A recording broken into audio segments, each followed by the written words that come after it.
Cutwork অ্যাপ্লিকের এই জামাটার cutting এবং সেলাই ভিডিও আপলোড দেওয়ার পরে অনেকেই জিজ্ঞাসা করেছিলেন যে এই জামাটা সেলাই করতে আমার কতটুকু কাপড় লেগেছে এবং কোন কালারের কতটুকু কাপড় আমি নিয়েছি।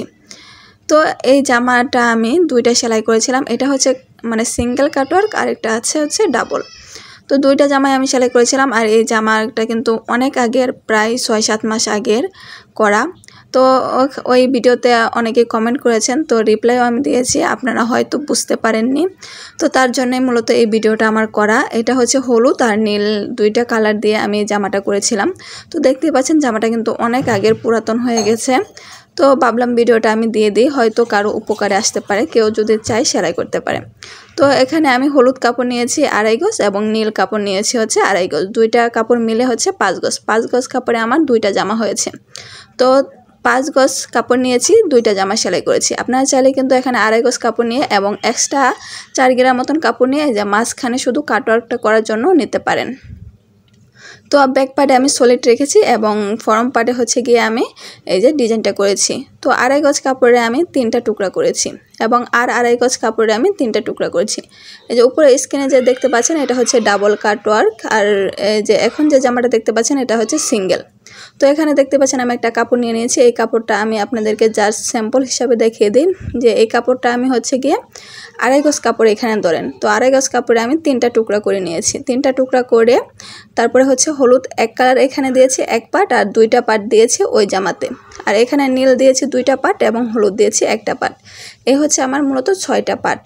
তো তারপরে এখানে আমি যে হলুদ কাপড়, আমার হাতে যে কাপড়টা এখন দেখতে পাচ্ছেন কফি কালার এবং ভিতরে এটা কি কালার মানে আমি বলতে পারছি না। তো আমি 2টা কাপড় প্রথমে রেখেছি আর এক কালারের একটা কাপড় হচ্ছে ভিতরে রেখেছি।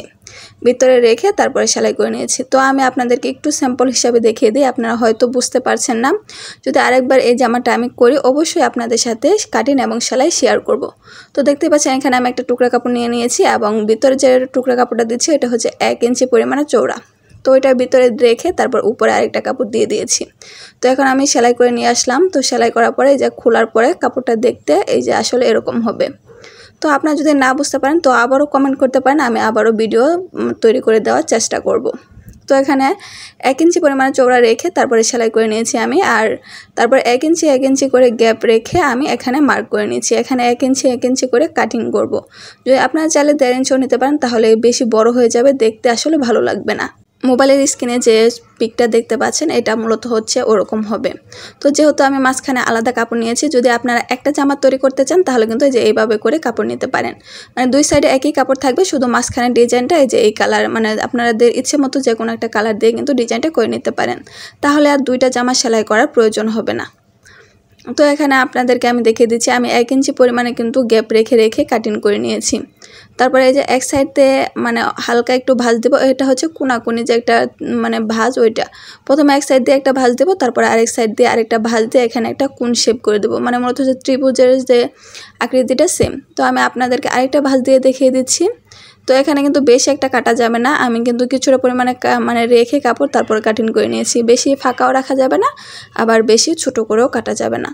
তো সবগুলো সাইজ আপনারা একরকমভাবে রাখার চেষ্টা করবেন, তাহলে বেশি ভালো হয়। তো এখানে আমি একতার একটা সুতা নিয়ে নিয়েছি, সুতার মাঝে সুইটা মানে গেঁথে তারপর এখন আমি আপনাদেরকে সেলাই করেও দেখিয়ে দিচ্ছি। তো আমি আবারও ভাঁজ দিয়ে নিলাম, তারপর এখানে সেলাই দিয়ে নিচ্ছি।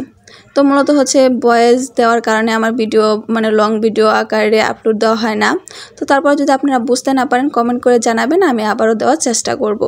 আর আমার ভিডিওটা যদি ভালো লাগে তাহলে ভিডিওতে লাইক দিয়ে দেবেন এবং যদি ফেসবুক থেকে দেখে থাকেন তাহলে পেজটিকে ফলো দিয়ে রাখবেন এরকম নিত্য নতুন ভিডিও আরও পেতে। আর আপনারা চাইলে কিন্তু আমার এই আগের ভিডিওগুলো আমার ইউটিউব চ্যানেলে আফরা কাটিং সেন্টারে গিয়ে দেখে আসতে পারেন, আশা করি উপকৃত হবেন। তো এখানে আমি আবারও সেলাই করে নিয়েছি। তো আপনাদেরকে আমি 2-3টা সেলাই করে দেখিয়ে দিচ্ছি যে কিভাবে মূলত সেলাইটা করতে হবে। তো আমরা যেভাবে যে হাতের কাজগুলো করি ব্লাউজে বা যে কোনো মানে কিছুতে হাতের কাজ করি না, ওরকমভাবে এখানে সেলাইটা দিতে হবে।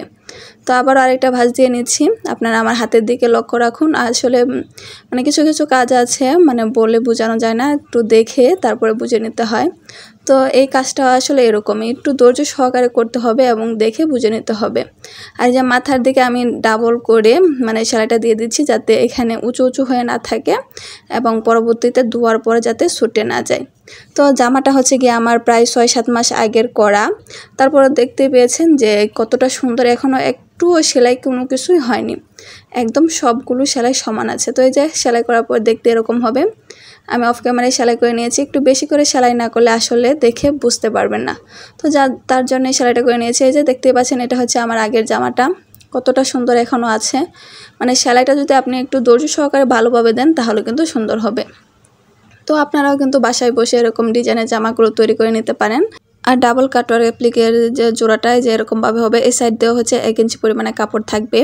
তো আপনারা যদি দেখতে চান তাহলে কমেন্ট করে জানাতে পারেন, আমি ওই ভিডিওটাও দিয়ে দেব। তো অনেক সহজ কিন্তু কাজগুলো করতে, আর দেখতেও কিন্তু অসাধারণ লাগে। তো বাসায় বসে আপনারাও কিন্তু এরকম সুন্দর সুন্দর ডিজাইনের জামাগুলো তৈরি করে নিতে পারেন। আজকে এই পর্যন্ত, আল্লাহ হাফেজ।